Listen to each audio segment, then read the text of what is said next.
Hey y'all, how y'all doing? Welcome. So today's video is sponsored by Keen, and I want to tell you all about them. So I hear from you guys on a pretty regular basis, reaching out for readings, asking about my availability. And if I have a quick turnaround time, am I available that day, the next 24 hours? Because you guys have concerns that are time sensitive that you could use a little guidance around. Unfortunately, I do not have that quick of a turnaround time, and that is where Keen comes in. So Keen is a whole database of different psychics with different specialties. And when you log on, they'll ask you some questions, and then based on your answers, they give you a short list of psychics that they think are the best match for you. So I said, okay, Keen, let me try this out. So I went on there and I spoke to 2 different psychics because I like to be thorough. And I have to tell you, I was really impressed for 2 main reasons. So number 1, the accuracy and the detail, okay, was incredibly impressive. And number 2 was the turnaround time. One of them got back to me the next day, and then the second one was in the same hour, which, trust me, doing what I do, that is incredibly impressive. So I said, all right, Keen, let's do this. What are you going to offer my subscribers then? And they said, okay, well, let's give them the first 10 minutes for $1.99. So if you are a first-time Keen user, your first 10 minutes is $1.99, which is a really, really good deal. So all of that information is in the description box below. You can click on that link, get you your deal, get it going. And with that being said, I would say in terms of choosing an intuitive on Keen for your questions, as in all things, call upon your intuition. Use your intuition to guide you as to which intuitive is the best fit for your given question. And then let me know how it goes. Okay, I want to know how your readings go. Definitely let me know. And with that being said, blessings to you guys. I hope you guys are all doing well. You enjoy Keen, and give me a holler about it. Be well. Hey Scorpios, how y'all doing? Welcome. We're going to be doing your 2022 overview reading here. So about your meditation, really fascinating. I want to talk to you about seal medicine. I saw technically a sea lion, but I looked it up and the energy's rather the same in terms of animal medicine and messaging. So I saw a frozen castle, and then I saw Elsa from Frozen about to burst into a rendition of Let It Go. But thankfully, she kind of fell backwards, and who took her place was this mighty sea lion who sat on this frozen throne. And then right as the sea lion sat down, all of it melted and turned into this. It went from winter to summer like that. And it just turned into this gushing, warm river of water. And it felt really amazing. And it felt very hydrating and quenching and freeing and wonderful. I feel like for you guys for 2022 and how that relates is that I feel like I want to talk to you about freedom. I want to talk to you about the freedom that emotional equilibrium brings, and about that you have the freedom and the right to enjoy your time on this earth. That really feels important to say. I feel like there's also an aspect of there's certain aspects of either yourself or the story that you have told yourself up until this point that has been keeping you stagnant, inhibited, frozen, just outside of your highest and best potential. Because remember, our inner world reflects our outer one, meaning what's going on the inside is what our external experience is going to be on the outside. So I feel like the path through just completely melting all of the things or aspects or feelings or past pain or hurt or doubt that has inhibited you in any way, the way to kind of defrost all of that is to really quite literally let it go. I mean, I had to go there, because I saw it, right? But then also, there's about embracing your own freedom and how you have the right to be here, like I said, enjoy your time on this earth, and then also to really dig beneath the surface or dive beneath the surface of, the aspects of your psyche, your motivations, your patterns, your habits that are there to inform you about, what do I do that is helping me? right? Monitoring those thoughts and habits and belief systems. Or what do I do that's kind of like keeping me stuck in an old story or paradigm that I don't really want to be a part of anymore? Because it feels like, you know, the universe and spirit is coming forward to say, we want you to feel free, be free, and reach your highest and best potential. And that's what feels like is coming to you for 2022. It's just like this gush of abundant waters that is just feels really free. I literally it's so good. You got the beaver for your 2022 energy, which is so on the nose that I just love it.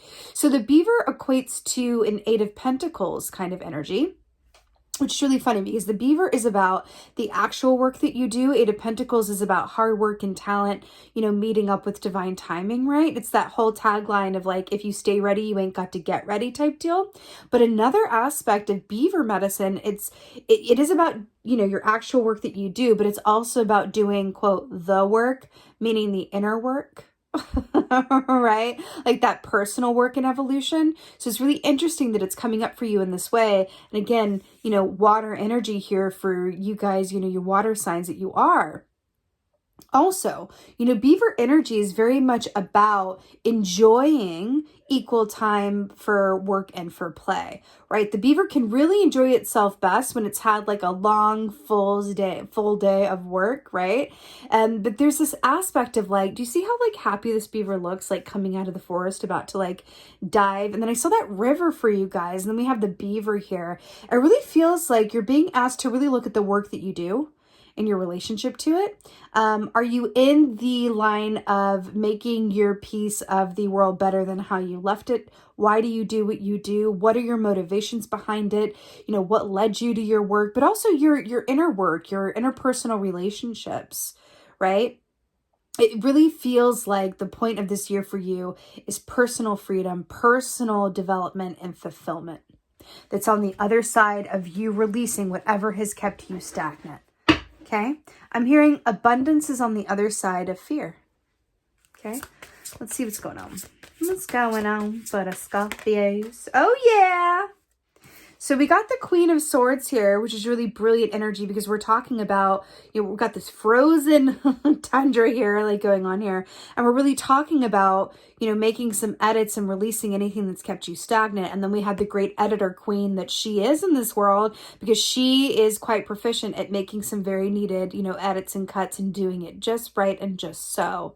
So I like this. This is speaking of like a high level of discernment that you're coming in with this year, which is really beautiful. When you have that working within for you, there's a lot of benefit that can come from that. It's like there's not as many missteps or miscalculations when the Queen of Swords is in your energy, right? Which is really beautiful. But I feel like that's an energy that you have for yourself as well, where it's like you're really questioning your motives behind things and kind of going, let me invite my observer into this emotional experience and kind of like, you know, let's see it from every perspective, not just the one that I'm currently embodying from an emotional place or experience, right? Right. So we have 10 of Swords here. It's a bit graphic, but 10 of Swords. So 10 of Swords, a lot of swords here so far, is about the complete ending of one cycle, right? So that a new one can be birthed as a result. There's also this, like, I always get this feeling around this key of like, your new life will cost you your old one. And I think there's something to that. You know, I want to talk about wish fulfillment briefly because it's coming to my mind. Where oftentimes, you know, well, you know that saying like, be careful what you wish for because you just might get it. I feel like there is a wisdom in that because oftentimes when we do get what we want, it requires change. And even if it's something that we do really want, changes can be difficult and scary. And I feel like there's an aspect of like, there's a lot of potential coming, you know, through for you this year that has to do with personal development and the work that you do. But you're being asked, what are you willing to let go of and let die in order to receive it? And as a Scorpio, as the death key, I feel like you're in a really beautiful position to get really clear about that and then make it work it out, right? Something in that for you. Okay. What else is going on? I'm also hearing, because there's pigeons. Yeah, brilliant.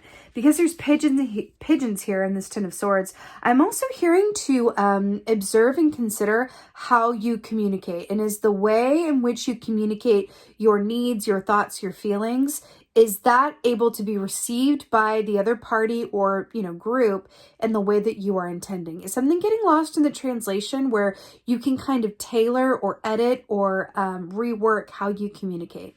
Something in that, okay? Temperance in the third position here, which is so perfect and brilliant. So Temperance is that beautiful Sagittarius energy, which is about balance, patience, timing. Right? This is also about self-care, which is really beautiful. I also want to say, the flamingo medicine. Flamingo is the animal totem for performers. Anyone who's in the spotlight, has a public forum, who is, really, technically like seen by others or uses their voice for their work or for their messaging systems. So I do feel like that's coming forward for you as well, in order to kind of like a nod and a wink to say, like, because I'm really drawn to this waterfall, and it's like freeing the waters in the warmer waters. I'm really hearing that there's something at the core of like why you're here in terms of like your messaging, what you stand for, or what you're meant to manifest, during this go round of this incarnation, if you will.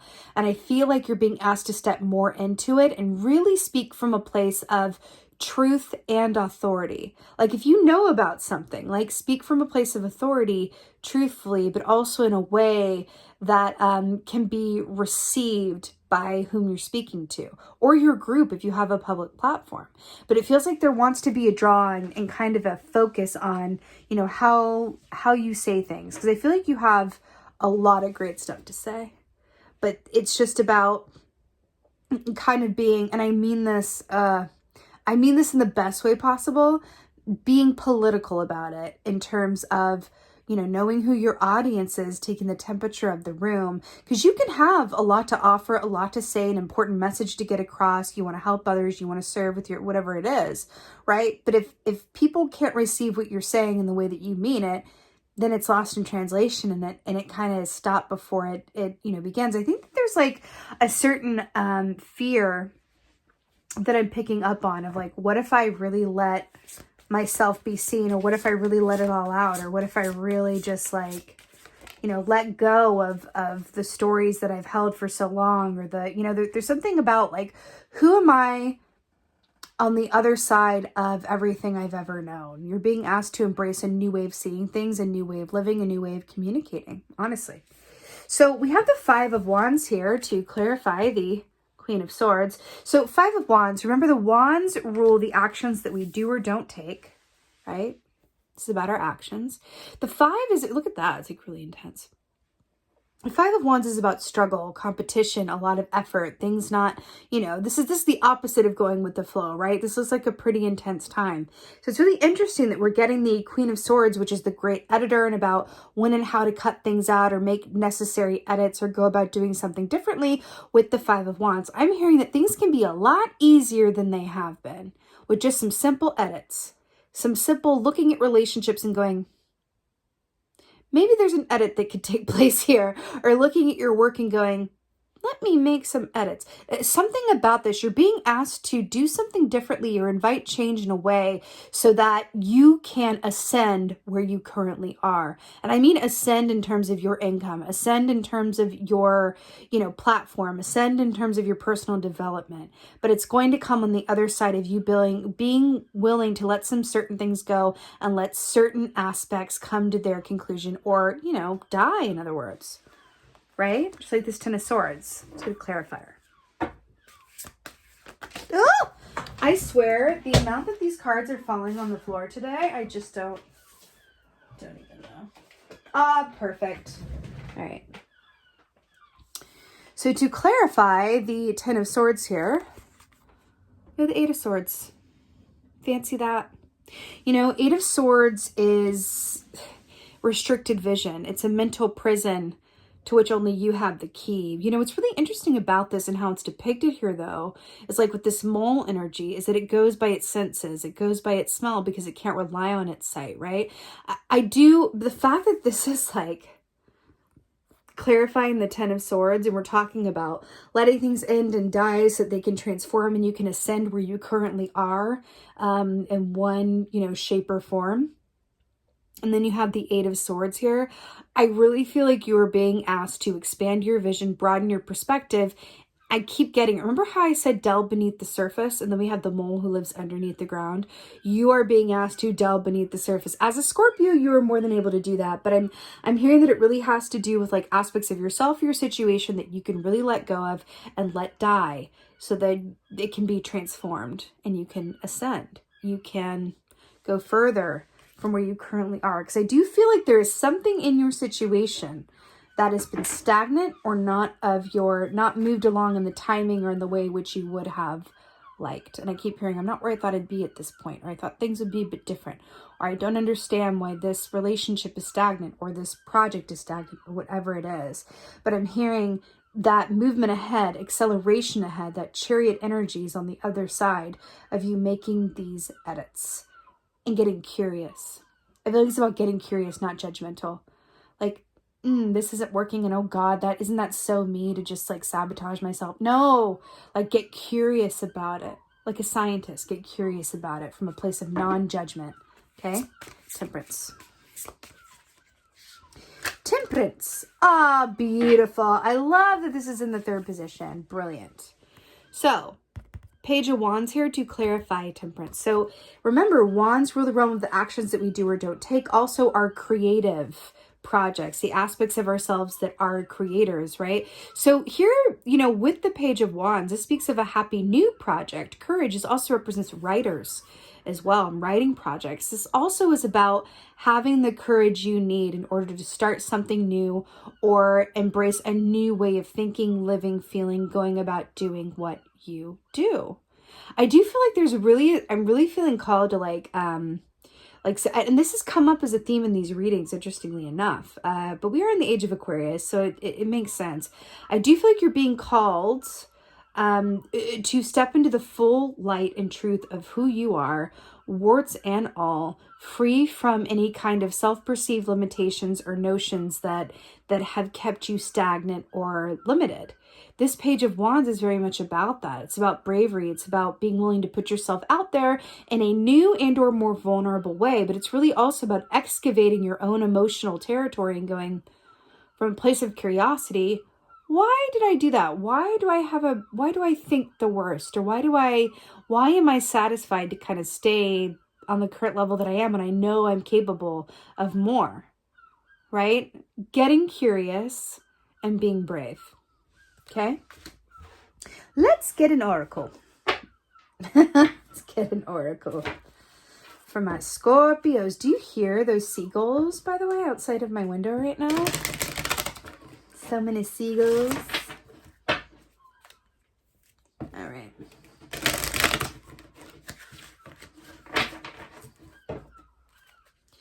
Let's do it. Oh, indeed, indeedy, indeed, indeedity.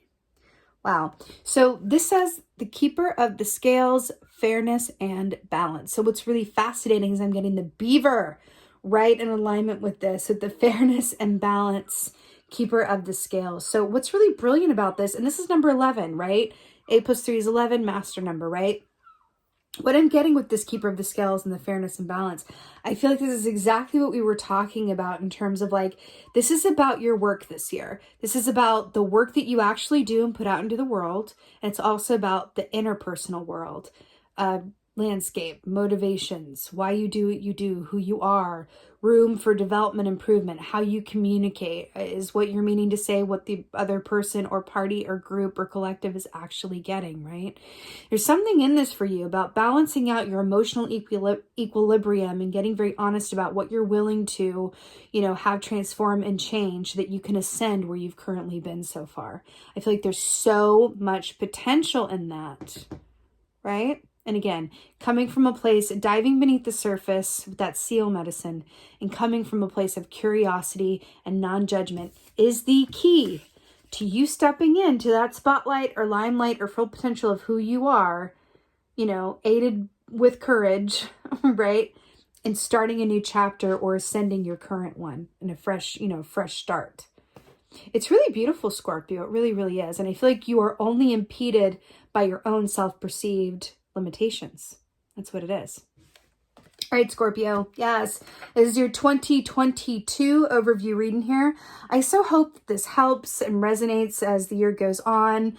Holler at me in the comments. Let me know how you're feeling. How are you feeling about going into 2022? Like, really? Like, it's 2022 already? What's going on? Yeah, let me know how you guys are doing, how you guys have been. It's definitely been an intense ride, I can say, over the past like couple of years. I do feel like things are going to be transforming this year in such a big way. So I love to hear from you guys in the comments. And that being said, just thank you. Thank you so, so much for being here. And as always, and most of all, just thank you for being you. And be well. Until next time.